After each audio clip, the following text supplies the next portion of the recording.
ഉപേക്ഷിക്കാൻ നിരവധി കാരണങ്ങളുണ്ടായിട്ടും ചേർത്ത് പിടിച്ച ചിലരൊക്കെ നമ്മുടെ ജീവിതത്തിൽ ഉണ്ടായിട്ടില്ലേ? എന്തിനായിരുന്നു ആ ചേർത്ത് പിടിക്കൽ? കേൾക്കാം ഇന്നത്തെ ശുഭദിന ചിന്ത. നമസ്കാരം, ഞാൻ കവിത കണ്ണൻ. ഡെയിലി ന്യൂസ് ശുഭദിനത്തിലേക്ക് സ്വാഗതം. ഡെയിലി ന്യൂസ് ശുഭദിനം നിങ്ങൾക്കായി അവതരിപ്പിക്കുന്നത് അമൃത്വേണി ഹെയർ എലിക്സിയർ. അയാളുടെ അച്ഛന് നന്നേ വയസ്സായിരുന്നു. യാത്രക്കിടയിൽ ഭക്ഷണം കഴിക്കാനായി അവർ ഒരു ഹോട്ടലിൽ കയറി. അച്ഛന്റെ കൈകൾ വിറയ്ക്കുന്നതുകൊണ്ട് ഭക്ഷണം ഇടയ്ക്കെല്ലാം വസ്ത്രത്തിൽ വീഴുന്നുണ്ടായിരുന്നു. ചായ കുടിച്ചപ്പോൾ ചായയും വസ്ത്രത്തിൽ വീണു. ഇതെല്ലാം വളരെ ശ്രദ്ധയോടെ അയാൾ വൃത്തിയാക്കിക്കൊണ്ടിരുന്നു. വയസ്സായ ആളുടെ രീതികൾ മറ്റാളുകൾക്ക് അരോചകമായി തോന്നി. പക്ഷേ അയാൾ ഇതൊന്നും ശ്രദ്ധിക്കാതെ അച്ഛനെ ശുശ്രൂഷിച്ചുകൊണ്ടേയിരുന്നു. അച്ഛനെയും കൂട്ടി മൂത്രപ്പുരയിൽ പോയി തിരിച്ചു വരും വഴി അഴിഞ്ഞു പോകാറായ മുണ്ട് വൃത്തിയായി മാടി കുത്തിക്കൊടുത്തു.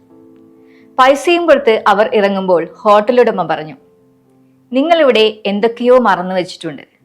അയാൾ തന്നെ ഒന്ന് പരിശോധിച്ചിട്ട് പറഞ്ഞു, "ഇല്ലല്ലോ, ഞാൻ എല്ലാം എടുത്തിട്ടുണ്ട്." അപ്പോൾ ഹോട്ടലുടമ പറഞ്ഞു, "അല്ല, മറന്നു വെച്ചിട്ടുണ്ട്.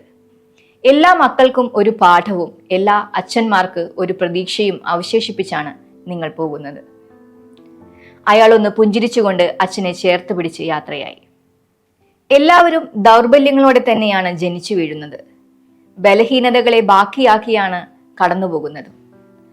വളർച്ചയുടെ ഓരോ ഘട്ടത്തിലും ആരെങ്കിലുമൊക്കെ കൂടെ ഉണ്ടായിരുന്നു.